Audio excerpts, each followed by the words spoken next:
નમસ્કાર મિત્રો, તાપી જિલ્લાની એકમાત્ર નંબર 1 ન્યૂઝ ચેનલ સમય ક્રાંતિ ન્યૂઝ બુલેટિનમાં વિગતવાર સમાચાર નિહાળો। નિઝર તાલુકાના કાવઠા ગામના પુલ નજીકથી અજાણી મહિલાની ગળે ફાંસો ખાધેલી હાલતમાં લાશ મળી આવી હતી। તાપી જિલ્લાના નિઝર તાલુકાના કાવઠા પુલ નજીકથી ઝાડ સાથે સાડી બાંધી ગળે ફાંસો ખાધેલી હાલતમાં મહિલાની લાશ મળી આવતા પોલીસ ઘટના સ્થળે પહોંચી હતી, જેમાં અંદાજે 40 થી 45 વર્ષની અજાણી મહિલાની લાશ હોય, જેના વાલી વારસો શોધવાની કવાયત પોલીસે હાથ ધરી હતી, જે માહિતી 5 કલાકની આસપાસ મળી હતી। વાલોડ તાલુકાના ડોડકિયા ગામેથી અંદાજે 5 થી 6 વર્ષનો દીપડો પાંજરે પુરાયો હતો।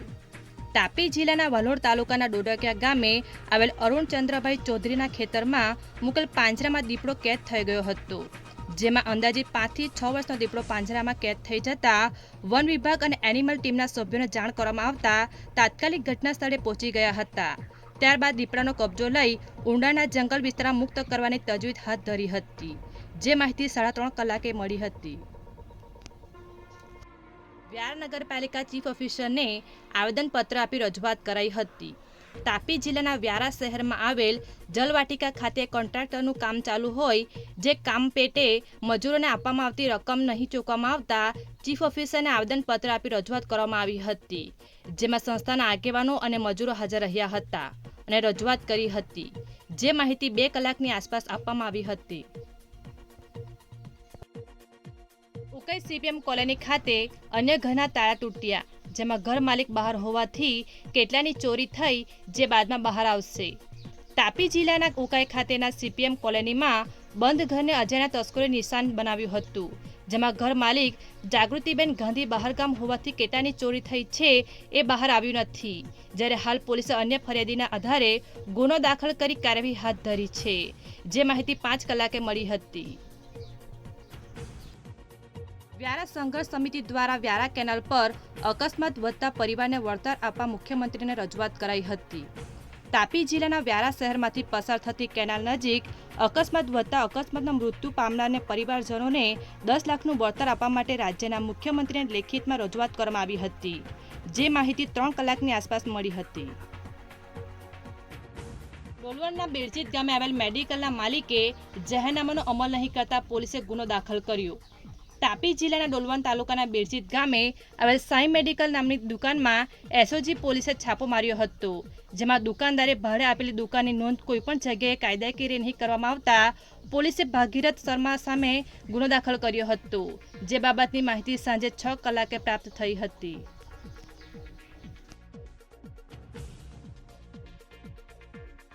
નિઝર તાલુકાના વેલદા ટાંકી નજીક ડીવાયએસપીની હાજરીમાં ટ્રાફિક નિયમો અંતર્ગત કાર્યક્રમ યોજાયો હતો।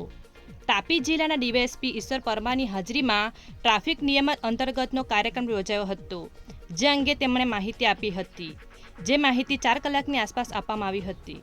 તાપી જિલ્લા પોલીસ દ્વારા એક પ્રયોગ હાથ ધરવામાં આવે છે, જેમાં ખાસ કરી અને આપણે જાણીએ છીએ પ્રમાણે કે ફેટલનું પ્રમાણ ઘણું વધારે છે અને એમાં લગભગ હેડ ઇન્જરીથી અવસાન પામનારા લગભગ 93% બાઇક સવારો અવસાન પામે છે।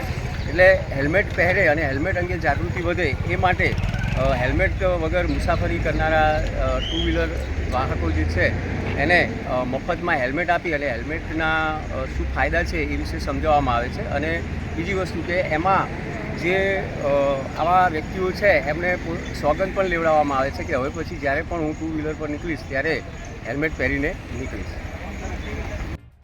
વાલોડ મહુવા મત વિસ્તારના ધારાસભ્યની પંજાબ ખાતે પ્રચારમાં નિમણૂક કરાઈ હતી।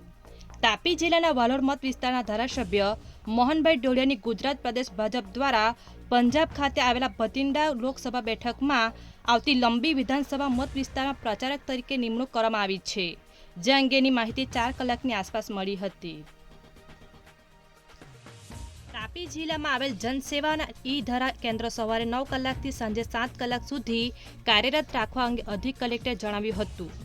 તાપી જિલ્લાના વ્યારા સહિતના અલગ અલગ તાલુકામાં આવેલ જનસેવા અને ઈ-ધરા કેન્દ્ર સમય કરતાં વધુ સમય ચાલુ રાખવા અંગે અધિક કલેક્ટર દ્વારા જાહેરનામું પ્રસિદ્ધ કરવામાં આવ્યું છે, જેમાં કેન્દ્ર પરથી હાલ વિદ્યાર્થીઓને એડમિશન માટે જરૂરી દસ્તાવેજને લઈ કેન્દ્ર સવારે 9 કલાકથી સાંજે 7 કલાક સુધી ચાલુ રાખવા માટે જણાવવામાં આવ્યું છે, જે માહિતી 4.5 કલાકે મળી હતી।